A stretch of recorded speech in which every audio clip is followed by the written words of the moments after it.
تسبیح حضرت زہرا سلام اللہ علیہا کا.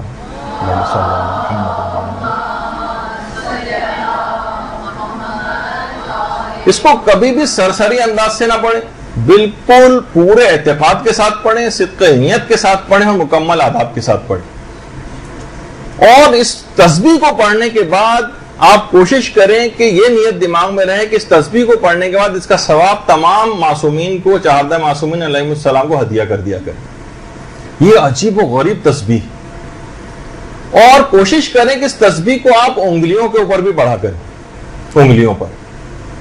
کیونکہ دیکھیے روایتوں میں بھی بات آئی ہے، قرآن بھی اس کا گواہ ہے کہ جتنے بھی ہمارے اعضاء و جوارح ہیں نا، یہ جو ہیں جس کے اندر یہ انگلیاں بھی شامل ہیں، ان سے بھی سوالات کیے جائیں گے، ان کو بھی نطق اور گویائی جو ہے وہ دی جائے گی. تو یہ بھی گواہی دیں گے کہ ہاں ہماری ان انگلیوں کے اوپر اگر آپ نے تسبیح پڑھی ہوگی، جو عام تسبیح ہوتی ہے، اس کے علاوہ اپنی انگلیوں پہ بھی اس تسبیح کو پڑھا کریں. اور ایک بہت ہی عجیب و غریب اس کے متعلق جو تسبیح ہے، آیت اللہ صادق روحانی فرماتے ہیں. آیت اللہ صادق روحانی ماشاءاللہ مرجع ہیں اور ایران میں ان کی تقلید ہوتی ہے. اور آج کے دن جو ہم بہت سارے اعمال جو تذکرہ کریں گے آیت اللہ صادق روحانی کے، جیسے کہ ابھی آگے چل کر آپ کی خدمت میں پیش ہونے والے.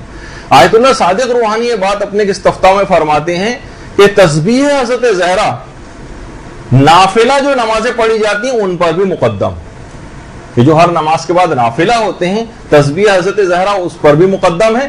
یہاں تک کہ آپ حیران ہوں گے کہ آیت اللہ صادق روحانی نے بات بیان فرمائی کہ تسبیح حضرت زہرا درود پر بھی مقدم.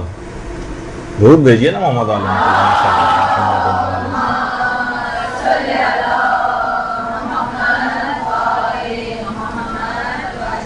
اچھا، یہ تسبیح یہ فقط روحانی اعتبار سے تو انسان کو مضبوط بناتی ہے، جسمانی ضعف کو بھی دور کرتی. آپ کو یاد ہوگا کہ اس کا جو شان نزول ہے اس تسبیح کو ملنے کا، کہ پیغمبر نے کب یہ حضرت زہرا کو گفٹ کی تھی، جب گھر کے کاموں کے لیے خادمہ کی فرمائش کی تھی. پھر پیغمبر نے یہ تسبیح ہدیہ کی تھی. تو اس کے بعد حضرت زہرا سلام اللہ علیہ نے یہی بات کہی تھی کہ رضیت عن اللہ و رسولہ، میں اللہ اور اس کے رسول سے راضی ہو گئی. ورنہ دیکھا جائے تو ایک عام عورت کے لیے پیغام ہے کہ اس کو یہ بات بتائی جائے کہ مثلا آپ کہ گھر میں کام کے لیے مجھے خادمہ کی ضرورت ہے، تسبیح بتائی جائے تو کہے گی بھائی میں نے خادمہ کو کہا، یہ تو مجھے بھی پتا ہے کہ بہت ساری دعائیں جو پڑھی جاتی ہیں. نہیں، ان کو بھی پتا تھا کہ اس سے جسمانی ذوق جو تھا وہ بھی دور ہو جائے گا، اور ہمیشہ کے لیے ان کی برکت سے تمام صاحبان ایمان کو اس عظیم تسبیح جو ہے وہ حاصل ہو گئی. اور کتنی مقدس خواتین ایسی گزری ہیں تاریخ اسلام میں کہ جتنے بھی کام گھروں میں کرتی تھیں وہ اس تسبیح کو انجام دیتے ہوئے، تسبیح حضرت زہرا کو انجام دیتے ہوئے اور باوضو ہو کر گھریلو کام انجام دیتی تھی. کھانا بھی اگر پکاتی تھی تو تسبیح حضرت زہرا پڑھا کرتی تھی. رابعہ شامیہ اور اس کے علاوہ سید مرتضی اور سید رضی کی جو والدہ گرامی تھیں، یہ دیکھ لیجیے کس کا ہے، ان کی جو والدہ گرامی تھی ہر کام سے پہلے جو ہے وہ تسبیح پڑھا کرتی تھی. اور یہ بات بھی کہتی تھی کہ فَإِنَّهَا مَا نَزِجَتْ إِلَّا بِالتَّسْبِيح، یہ جو کھانا ہے یہ میں نے پکایا ہی اس کو تسبیح کے ذریعے، صرف یعنی تسبیح کو پڑھے بغیر کبھی میں نے آج تک کوئی کھانا بھی نہیں پکایا.